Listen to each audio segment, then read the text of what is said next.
Buletin Didik 2 Oktober bersama saya Khairi Hazwan Muhammad Asri. Assalamualaikum dan salam sejahtera. Pertandingan sepak penalti Piala Dr. Razi Jidin berjaya mencatat rekod sebagai sepakan penalti paling banyak dalam sebuah pertandingan bola sepak di Malaysia. Ia mengumpulkan 354 pasukan dan 1,770 peserta yang dijalankan di 4 padang sekitar Putrajaya pada peringkat saringan sebelum perlawanan akhir dilangsungkan di Stadium Pancarona. Disaksikan Menteri Kanan Pendidikan Datuk Dr. Razi Jidin sendiri, kategori sekolah dibenangi SMK Putrajaya 16, manakala pasukan dari Puchong Kampung Munyandi menjuarai saingan terbuka.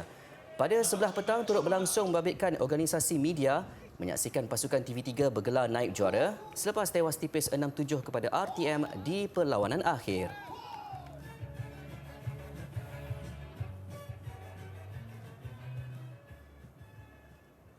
Dalam pada itu, Datuk Dr. Razi hari ini meluangkan masa hujung minggu berbasikal sekitar Putrajaya bersama sekumpulan guru.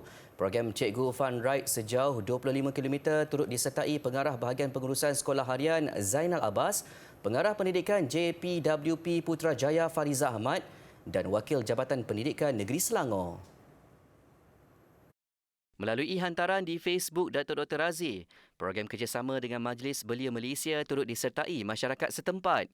Program Fun Ride bukan sahaja acara rekreasi yang menyihatkan badan, malah mengeratkan hubungan guru-guru dan masyarakat setempat.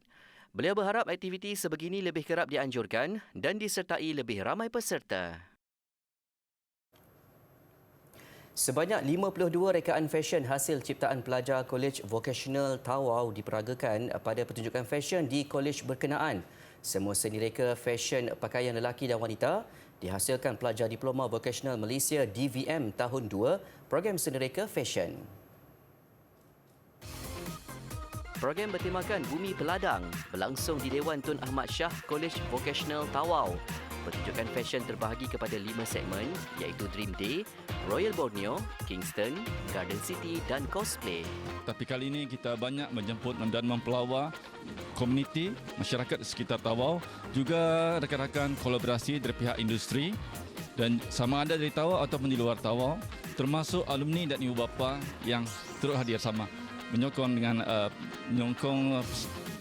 fashion show pada kali ini. Harapan saya agar program sebegini akan sentiasa dibuat walaupun dia bukan untuk memenuhi pelajaran ataupun keperluan dalam satu subjek tu. Dia sentiasa dibuat untuk pelajar ni belajar untuk menguruskan program. Di mana dalam setiap kali kami melakukan program sebegini, pelajar akan mendapat pengalaman yang sangat-sangat berharga yang pelajar ni boleh gunakan untuk masa akan datanglah untuk digunakan ke alam pekerjaan. Model yang terlibat adalah seramai 27 orang dan makeup artis iaitu pelajar sendiri mempunyai 19 orang pelajar yang membuat solekan kepada model lah. Program ini adalah satu inisiatif untuk memenuhi tuntutan khusus pembelajaran bagi subjek vocational selain mengumpul dana bagi menaik taraf bengkel seni reka fashion di kolej berkenaan. Selain pertunjukan, pelbagai acara lain diadakan antaranya persembahan tarian dan nyanyian daripada pelajar kolej dan jemputan khas. Ini adalah penganjuran kali ke-7 diadakan kolej itu. Kejayaan seseorang murid tidak hanya diukur pada pencapaian akademik semata-mata. Sebaliknya, ia juga dilihat daripada sikap, pemikiran, hati budi serta nilai insaniah. Atas tujuan itu, murid digalakkan menyertai aktiviti co-kurikulum di sekolah. Segmen aktiviti minggu ini mengupas aktiviti kelab tarian di Sekolah Kebangsaan Setia Alam. Kelab Setia Kesuma Dance baru ditubuhkan pada tahun 2020 dan kembali aktif awal tahun ini. Mempunyai kira-kira 30 ahli yang terdiri daripada murid tahun 3 hingga 6, kelab itu terbahagi kepada 2 jenis kelas, iaitu tarian asas dan tarian khas untuk pertandingan. Baru-baru ini kami ada menyertai pertandingan yang dianjurkan oleh tidak silap saya di MSU.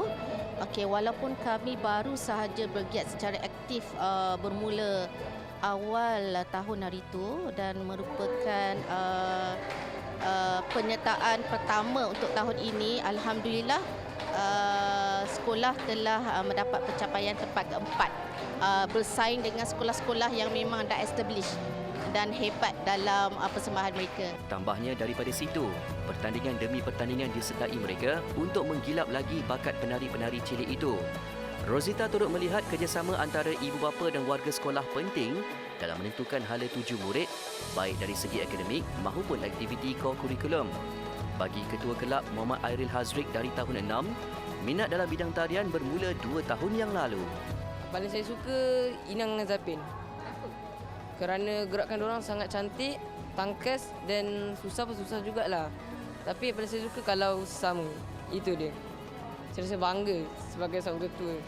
Dan saya rasa saya harap boleh menang tapi boleh lah. Tak ada rezeki sangat tapi yang paling penting masuk pertandingan tu. Dapat CJ pun dah okey dah. Yang paling penting pertunjukan tu.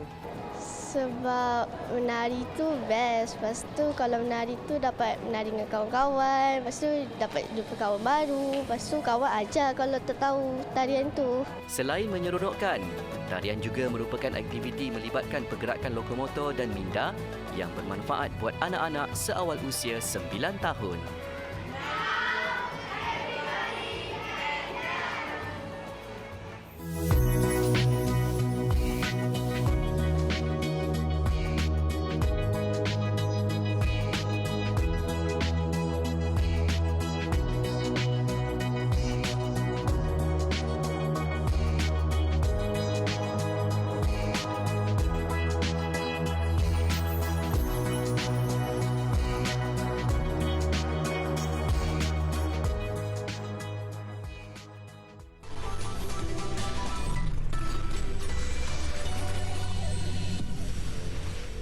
Kembali di Buletin Didik.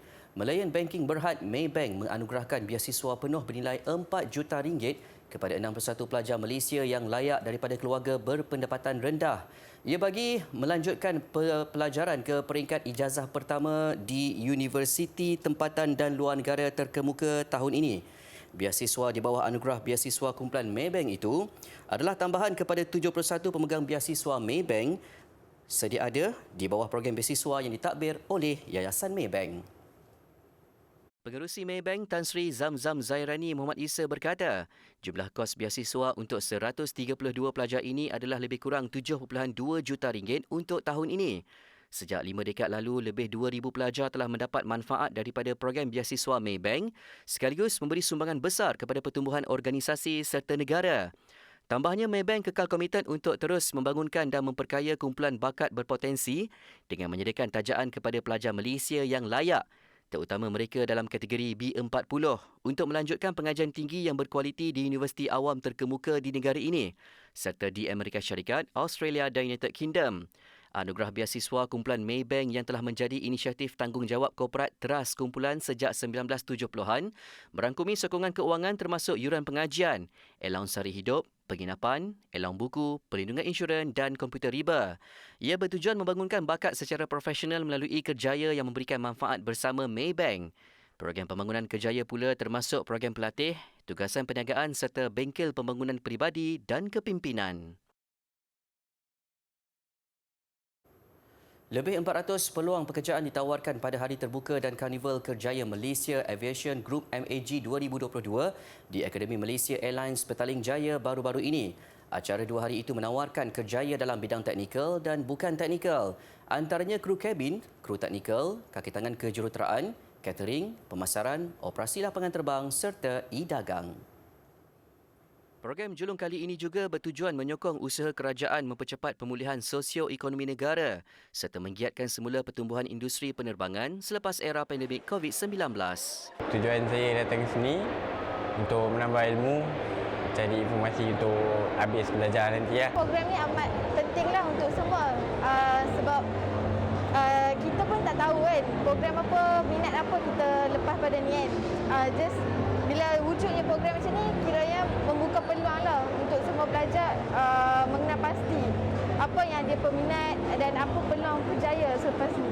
Menteri Pengajian Tinggi Datuk Seri Dr. Noraini Ahmad yang merasmikan program ini berkata, Kementerian amat berbesar hati menjadi sebahagian daripada perjalanan MAG dalam meneraju sektor penerbangan di Malaysia. Kementerian kata beliau amat menyokong penganjuran inisiatif seperti ini yang berupaya menarik minat lebih ramai anak muda, khususnya graduan yang sedang mencari pekerjaan serta peluang untuk meneroka potensi dan keupayaan masing-masing. MAG kini mempunyai lebih 11,000 pekerja dalam semua unit perniagaan anak-anak syarikat dan stesen wilayahnya, termasuk 1,249 juruterbang dan 2,158 kru kabin. Ini termasuk 1,426 perwakilan wanita di peringkat pengurusan dalam kumpulan MAG.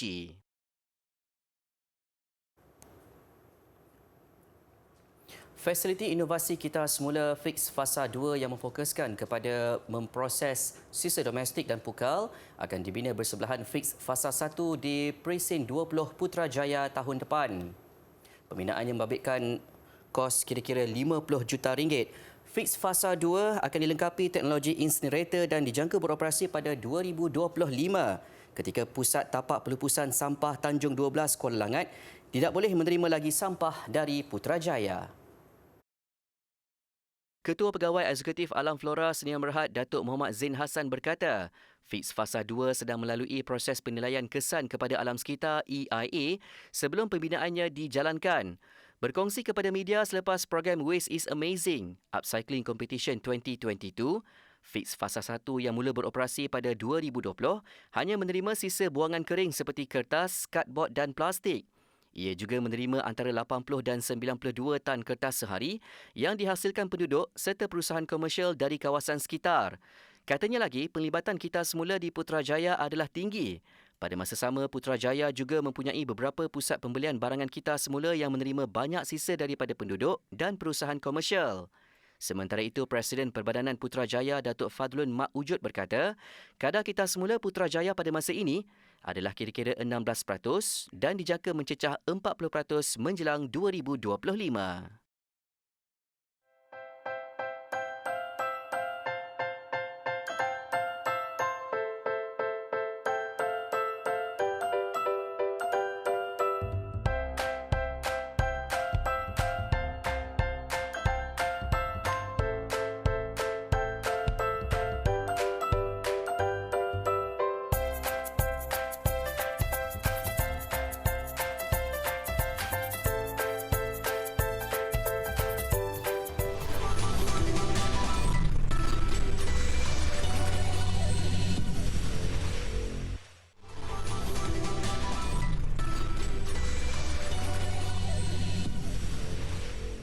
Penularan COVID-19 di Malaysia telah memberi impak besar kepada semua sektor terutamanya industri pelancongan domestik. Namun dengan situasi yang bertambah baik, selain pelbagai kelonggaran yang diberi kerajaan, sektor itu dilihat semakin pulih sekaligus menggalakkan pengusaha pelancongan menawarkan pelbagai tarikan serta pakej menarik buat pelanggan mereka.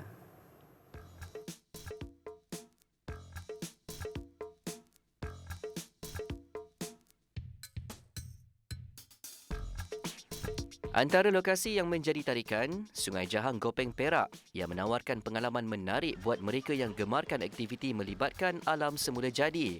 Terletak tidak jauh dari Pekan Gopeng, ia kini semakin mendapat perhatian ramai untuk beriadah, khususnya ketika hujung minggu. Menarik perhatian pengunjung, persekitaran yang menghijau serta kejernihan air sungai itu. Selain mandi manda, pelbagai aktiviti rekreasi air boleh dicuba orang ramai, antaranya berkayak tiub atau tubing dan merakit arus deras. Saya pasti akan berikan recommendation yang tinggi untuk tempat ni dekat kawan-kawan saya, especially mereka yang sukakan aktiviti-aktiviti lasak untuk datang ke My Gopeng Resort. Siapa yang rasa diri dia macam tak confident, boleh cuba kat sini. Uji diri, ketahanan diri lah, orang kata. Teamwork. Jadi potensi sungai ni memang luas. Memang luas betul. Macam-macam aktiviti boleh buat. Bukan water rafting je. Ini boleh buat pusat pelancongan, mana macam datang mandi ke apa kan. Pengunjung juga boleh memilih untuk berkemah di tapak perkemahan yang dilengkapi pelbagai kemudahan asas di tebing sungai. Bagi yang mahukan lebih keselesaan, terdapat pengusaha yang menyediakan kabin serta kemah berkonsepkan glamping. Selain menyediakan lokasi berlibur, kewujudan lokasi ini secara tidak langsung turut memberi kesan positif rantaian ekonomi dengan mewujudkan pelbagai peluang pekerjaan kepada penduduk setempat, khususnya generasi muda. Kami pun dapat cari rezeki kat sini, kerja kat sini, dia pun dekat dengan rumah. Dan itulah saya pun bersyukurlah dengan apa yang ada ni, dapat kerja kat sini. Penduduk setempat juga mendapat manfaat ekonomi dengan melibatkan diri dalam penyediaan sajian makanan kepada pengunjung.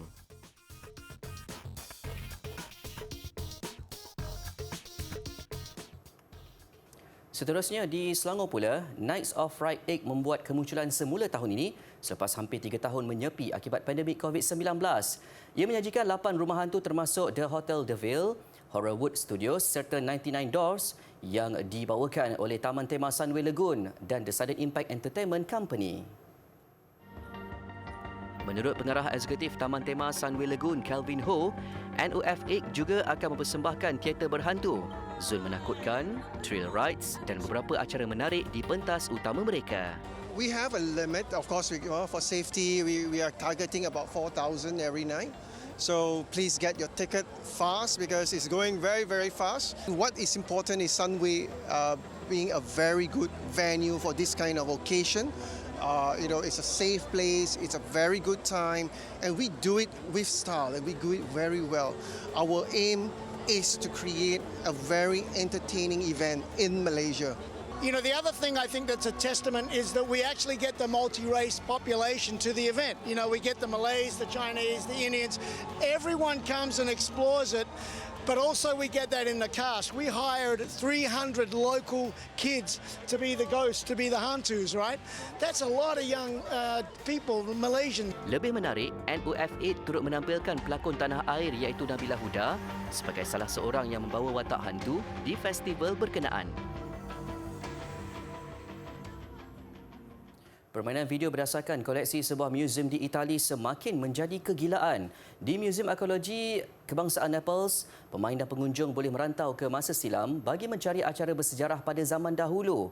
Antaranya dengan berkunjung ke Badar Pompei 24 jam sebelum ia dimusnahkan oleh gempa bumi 2000 tahun lalu. Permainan ini berfungsi sebagai suatu kaedah bercerita cara baharu dan mengolah watak utamanya sesuai dengan koleksi barang pameran di dalam muzium. Pemenang dinilai berdasarkan pilihan koleksi barangan yang dipamerkan. Pihak muzium berharap dapat menarik lebih ramai pengunjung melalui kaedah ini. Sesuai dengan koleksinya, pemain video ini juga boleh melewati bandar lama Rom dan Mesir. Meskipun baru diperkenalkan, permainan video ini sudah dimuat turun lebih 5 juta kali.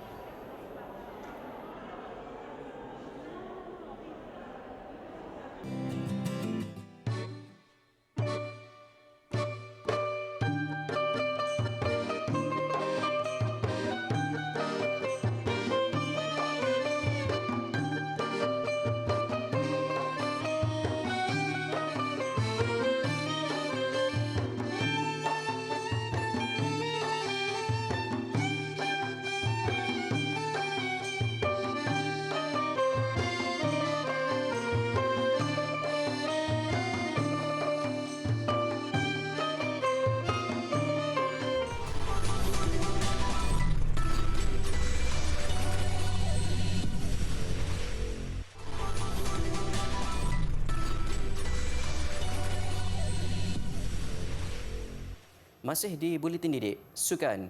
Johor Darul Takzim JDT membuktikan status sebagai pasukan terbaik negara apabila muncul juara Liga Super buat kali ke-9 berturut-turut. Meskipun masih berbaki 4 perlawanan, kemenangan 5-0 ke atas Negeri Sembilan FC dan kekalahan pencabar terdekat Sabah FC kepada Terengganu FC mengesahkan kejuaraan milik JDT. JDT menanti kunjungan Negeri Sembilan di Stadium Sultan Ibrahim Iskandar Puteri. Tuan rumah di depan pada minit ke-35. Hasil rembatan kencang Arif Aiman Muhammad Hanafi menewaskan rakan skuad kebangsaan Ahmad Syihan Hazmi Muhammad. 2 minit berselang, JDT menambah gol menerusi sepakan percuma menarik Leandro Velasquez dari jarak 25 meter. 4 minit selepas rehat, Arif Aiman menghukum kesilapan benteng Negeri Sembilan untuk JDT selesa mendahului 3-0. Kelincahan Arif Aiman terus menimbulkan masalah buat pelawat. Kali ini dia membuka ruang buat Berson Da Silva melebarkan kedudukan 4-0 pada minit ke-61. 2 minit sebelum whistle penamat, Berson melengkapkan kemenangan 5-0 JDT sekaligus mengutip mata ke-46 selepas 18 perlawanan. Lebih manis, skuad bimbingan pengendali dari Argentina Hector Bidoglio mempertahankan trofi Liga Super yang dijulang sejak 2014.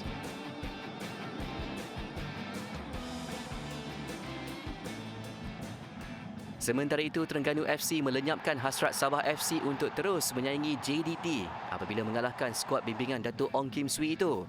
Beraksi di arena sendiri, Terengganu membuka jaringan seawal minit ke-7 menerusi Papel Dia Kita. Nik Sharif Hasifi lazim melengkapkan kemenangan 2-0 tuan rumah minit ke-30, menyaksikan Terengganu melonjak ke tangga ketiga mengumpul 35 mata. Di Stadium Darul Aman Alustar, Kedah Akur kalah tipis kepada PJ City. Gol kemenangan pelawat menerusi R. Ruven Piran minit ke-69 membolehkan pelawat mengumpul 20 mata, naik ke tangga ke-9. Kejayaan PJ City juga menamatkan rekod 3 kemenangan berturut-turut Kedah. Tan Cheng Ho ceria memulakan tugasnya sebagai jurulatih baharu Selangor FC dengan kemenangan besar ke atas Melaka United. Babak pertama Selangor mendahului 2-0 hasil jaringan Muhammad Nur Hakim Hassan minit ke-16 dan Muhammad Mukhairi Ajmal Mahadi minit ke-32. Ketua pasukan Brandon Gunn mengukuhkan kedudukan apabila menyumbang 2 gol minit ke-66 dan 78. Minit-minit akhir permainan, Harrison Kayon menyempurnakan sepakan penalti untuk kemenangan 5-0 Selangor. Sarawak United pula gagal memanfaatkan kelebihan di arena sendiri, ditewaskan Sri Pahang FC. Pahang membuka jaringan minit ke-37 menerusi David Rowley sebelum Zahrul Nizwan mengikat kedudukan lewat babak pertama. Selepas rehat, Sarawak nyata sukar lagi membendung penguasaan Pahang. Pelawat menambah 3 jaringan menerusi Steven Rodriguez pada minit ke-59 dan 78 dan Zuhair Aizat pada masa kecederaan untuk kemenangan 4-1 Pahang.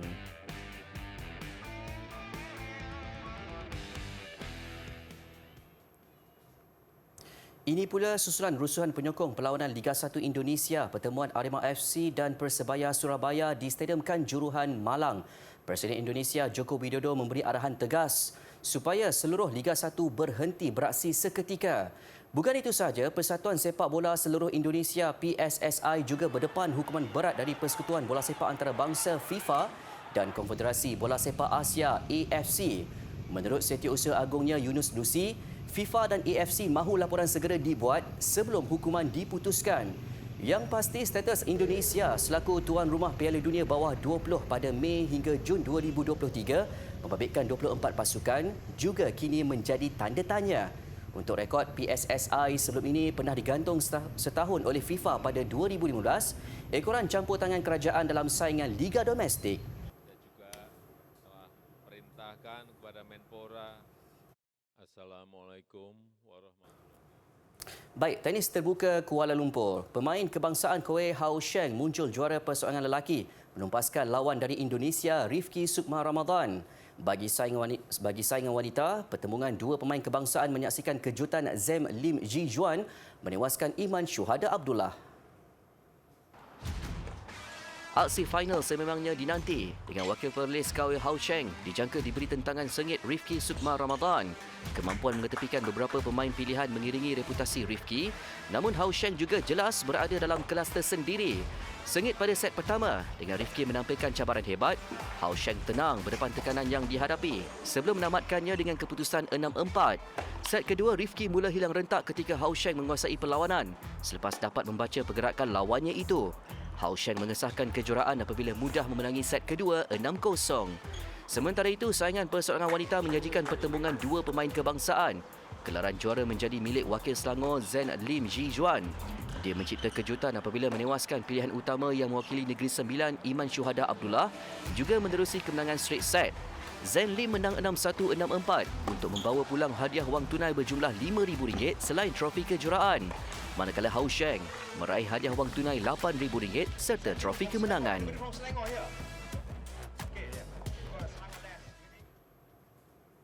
Ratusan balon udara panas memenuhi ruang udara New Mexico sempena Fiesta Antarabangsa. Acara ini juga dikenali sebagai antara yang paling banyak gambarnya dirakam di dunia. Saya Khairi Hazwan Muhammad Asri, salam hormat dan Assalamualaikum.